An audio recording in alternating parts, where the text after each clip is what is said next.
Hello, my name is Pedro Mora with a few candidates for the next federal election here at the Vancouver Public Library.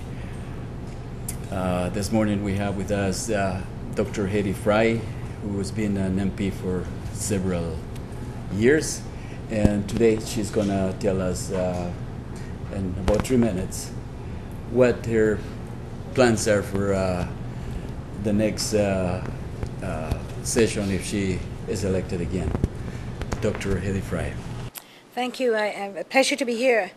Well, I think there are many challenges that this country is facing right now, and one, not the least of which, is the economy. I think we're looking at a deficit economy. I think we're concerned that there has been an enormous loss of jobs, unprecedented loss of jobs in the last 6 months, about 154,000 jobs. Here in British Columbia alone, about 10,000 jobs with the forestry industry. We're concerned that, unemployment rates are going to unemployment is going to go up. We're concerned that inflation is going to go up. We're concerned that that's going to hit the average person in terms of job losses, in terms of their mortgage rates possibly going up. So the economy is a huge thing, and we had to come and clean up Brian Mulroney's mess in 1993, and it seems to me that the Liberals are now doomed to clean up after every Conservative mess, because Mr. Harper inherited a very strong economy. We were the #1 in the G8 when he took over. We are now #7 in the G8. So this is terrible. We have just slid downwards. The second thing is, I think that social justice has taken a beating under Mr. Harper. He has actually cancelled the Court Challenges program, which, as you well know, Mr. Mulroney had cancelled. Trudeau had brought in. We brought it back in when we came in '93. It's been cancelled again. So, access to justice, advocacy, non-governmental organizations are not getting funding. If they do advocacy for violence against women, for justice issues, they're not getting funded by this government. The arts and culture have been cut. Programs have been gutted, and he is censoring now. He's decided that he knows what Canadians want to see and want to buy and want to hear and want to read and want to view. This is censorship. We find in the Parliament of Canada, when Parliament decides that they want to do something and it's legally decided in a vote, that Mr. Harper ignores this. So he has actually silenced Parliament. If people accuse him of not being upfront and accountable in what he is doing, he sues parliamentarians. This is a muzzling of freedom of speech in this country that's been unprecedented. Our reputation in the world has suffered. Canada worked on the right. Tomorrow will be the anniversary of the signing of the Convention on the Rights of Indigenous Peoples in the United Nations. Canada, 10 years ago, I took this to the Santiago conference, and we helped to write that document. Mr. Harper came and he shamed Canada by not signing the document we helped to write. Tomorrow, Indigenous peoples got an apology, and that's it. Nothing has happened concretely. There is much to do to get rid of Mr. Harper and to bring back the kind of Canada that we want, and I want my Canada back. Great. Thank you very much, Dr. Fry, for your exposition about your 3 principal issues. Now we have with us also Jemieson, who in another just 3 minutes is going to tell us basically why she wants to be member of Parliament. Now, the reason that Marxist-Leninist Party of Canada is putting forth candidates is because we feel that we have a program that contains issues that need to be discussed by the Canadian people that are very, very important. And I'm going to just choose 2 issues to begin with that I think are extremely important. One is the fact that we need an anti-war government. Most Canadians do not support the Canadian Army and military being in Afghanistan, nor the role that it took in Iraq. They do not support wars of aggression and occupation, which are part of empire building and part and parcel of the U.S., let's say, United Monopolies of North America policy of integrating Canada, our foreign policy, into their SPP and other initiatives and so on. The other point is that we desperately, it is crucial that we have a renewal of the political process. At the present time, the majority of Canadians, almost all Canadians, are completely marginalized from having any decision-making whatsoever. It's even got to the point where they can't even lobby or petition and have any effect. even MPs who are elected, even if they try to carry through the mandate that people elected them on, have not much influence on decision making, which is becoming more and more centralized and more removed from people. So it's very clear that for our many problems, in order for Canadian people to be able to solve them, we need to have a renewal of the political process. The steps we are suggesting towards this is that we should have no election without selection. We need to build renewal committees in the places of work, the neighborhoods, educational institutions, among seniors, so that people can begin the process of organizing to select their own candidates and elect them directly to a parliament. We do see, although we do not believe in electing political parties to power, we do see the eventuality of electing some worker politicians. And this will happen, I think, not this election, but in the not too distant future. Thank you very much. We'll go back to Dr. Fry, and you have seen our nowpolling.ca website. Yes. And you have seen the questions that we have there. And one of those questions is specifically about Afghanistan. What is your or your party's position on Afghanistan specifically? Specifically on Afghanistan, of course, the Liberal Party went to Afghanistan under Mr. Chrétien. And we did because we had seen all those pictures of the oppression of the people, the women in the burqas, women not being allowed freedom, and we saw that oppression, and we realized that the government could not protect its citizens. So we went there under the duty to protect mandate of the United Nations, initially to have to protect citizens from oppression, to bring about democratic change in terms of a democratic election, and that was successful. Mr. Karzai was elected democratically with a free vote amongst the people. We also went there to do developmental aid, which was to help to rebuild bridges and streets and roads, to have to rebuild schools and hospitals and give that kind of aid. And Canada has always supported the United Nations position on the 3Ds, which is the duty to protect, which is diplomatic and democratic institutional change, and which is also about developmental aid. And we had been doing that. The mandate changed under Mr. Harper, where we became a counterinsurgency force. We believe that having made that decision under Mr. Harper, that we had to give about 2 years' notice to the NATO forces. We couldn't just leave them alone there. We couldn't abandon the other 4 nations that we were with.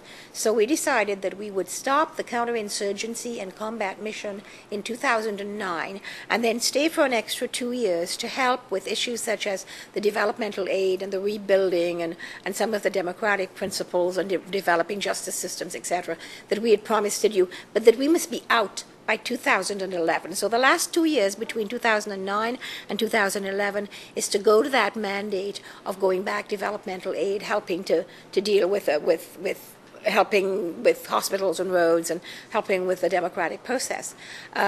We believe that Canada has other things to do that we must move on and do, that NATO is working on a rotational basis. We've done our stint. It is time for other countries to come ahead and do their bit in Afghanistan.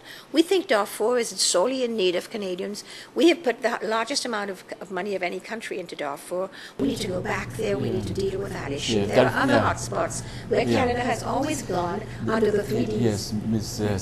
Right, Darfur is another issue.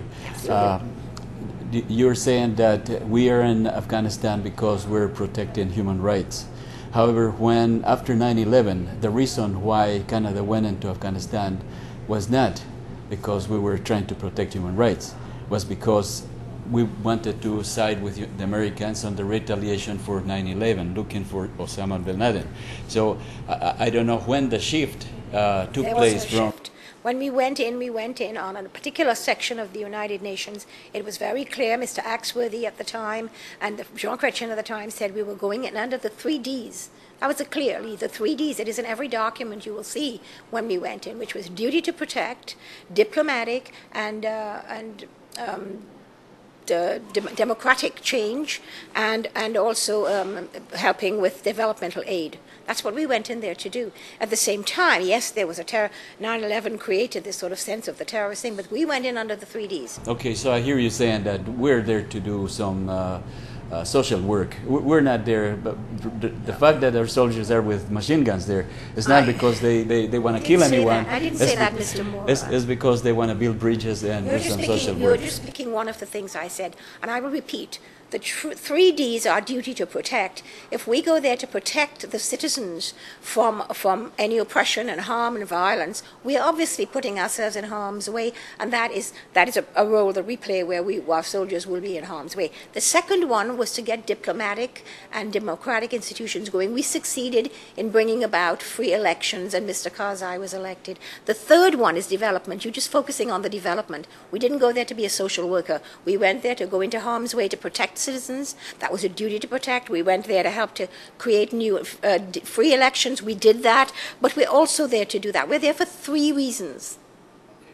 The mandate changed at some point in time in which it became a little bit more aggressive, and we would like to get out of there, but in the last 2 years, between 2009, which is about 4 months away, and 2011, we want to revert back to those 3Ds that we went there for.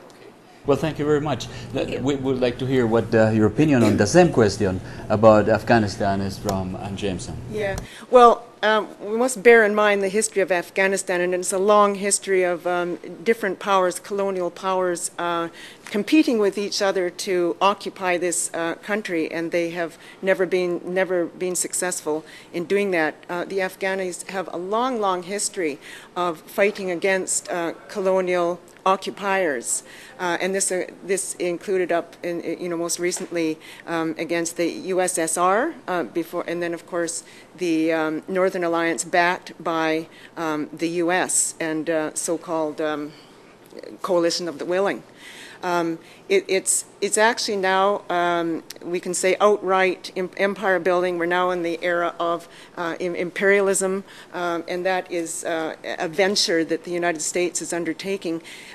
Canada not only is just going along with a U.S. policy, but also has its own interest. Let's say sections of the financial oligarchy have its own interest in Afghanistan as well. So our position, of course, is that we must withdraw our troops immediately. Not on 2011? We should withdraw them immediately. Today. Now, yes, we should withdraw them immediately, and we should have a policy of non-interference in the internal affairs of other countries, not to engage in wars of aggression and occupation, which is taking place, of course, in Iraq and Afghanistan and other parts of the world. You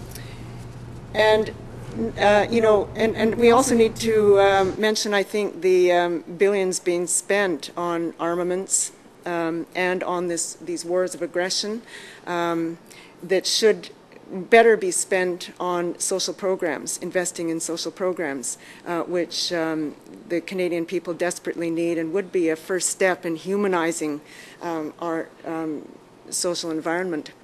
The thing I already said at the beginning in my 3 minutes what I felt were the important issues with regard to the economy and social justice, etc. But there was one issue that, as you well know, our leader is very, very strong on, and that is the environment. We think that this is a huge challenge to our planet, and that if we don't do something aggressive about it now, that, you know, over the years everyone has said, let's do something, but he thinks that it is time for us to become extremely aggressive. And as you well know, he's brought forward one of the major planks in his environmental policy. It's not the only one, but it's the major one, and that is a green shift, in which he has, you know, all of the economists of the world and the environmentalists have said the only way to bring down carbon emissions is to tax carbon emissions. So he's taxing carbon emissions. He's not taxing at the pump, and he's not taxing at the well face, but he's taxing wholesale carbon emitters. We know as well that money he gets from that tax is going to be shifted to Canadians in different sectors. We know that, for instance, if we tax emitters at a wholesale level, they will pass it on to you and me and to everyone else. So he is going to be moving money back into the hands of the low and middle income Canadians to help them deal with the increased costs of fuel costs, energy costs, etc. He's going to be passing it on to businesses who are suffering from increased costs. So he will give a tax break of 1% to businesses and 2% to small businesses. He's passing it on to rural and northern Canadians whose cost of heating is exploding and whose cost of transportation is exploding.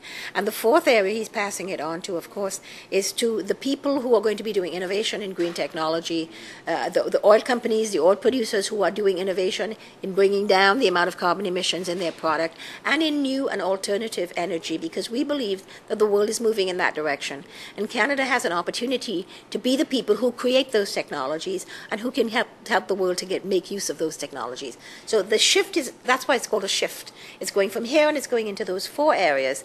And every year, the Auditor General will be tasked to ensure that every penny that came out of the carbon emissions tax will go straight into those areas. If they don't, she will report that it hasn't been done. It will not be going into general revenue. Yeah, Ms. Dr. Fry, Canada is a country at war, and your main issues are deficit economy, social justice, Aboriginal issues, and environment. No, I also spoke about Canada's place in the world. Our reputation in the world and the things that we believe Canadians should be doing in the world. We don't just live in an island. We are part of a global village, and we need to be able to do our part to help other countries in the world. And that's what Canada believes and has always believed it. There are thousands of people in Afghanistan that are being killed by our soldiers today. All right, we only hear of the soldiers that are dead from Canada, 96, 97. But those soldiers are also killing Afghans.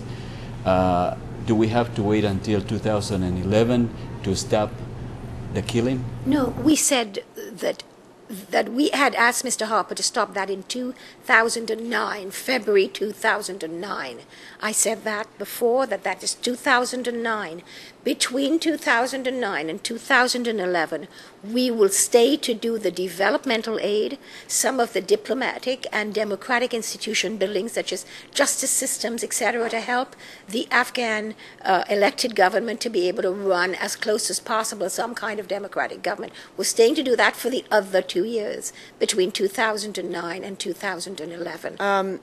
We don't believe that Canada is an island. We believe that there should be relations between nations on a fair and equal basis. Trade should be on a fair and equal basis. We do not support this idea that Canada should have some kind of patriarchal role in guiding development in some other country. That is a very kind of colonial outlook, in our opinion. Countries, people of the Middle East and Central Asia have a long history in culture and science. They're quite capable of developing their own economy, their own institutions, if they have no outside interference from the powers. So you don't think we should be there at all? We shall not give up the fight. We have only started. We have only started. We have only started. We shall not give up the fight. We have only started. We have only started. We have only started. You want to change the world? On Elections Day, we must realize that we give away our legal rights to make decisions and prioritize our social issues and human rights. Beyond voting deceptions of traditional elections, we must demand to retain command. Stop voting for leaders who decide on your behalf. Elect facilitators to be the implementers of our choice from our polls.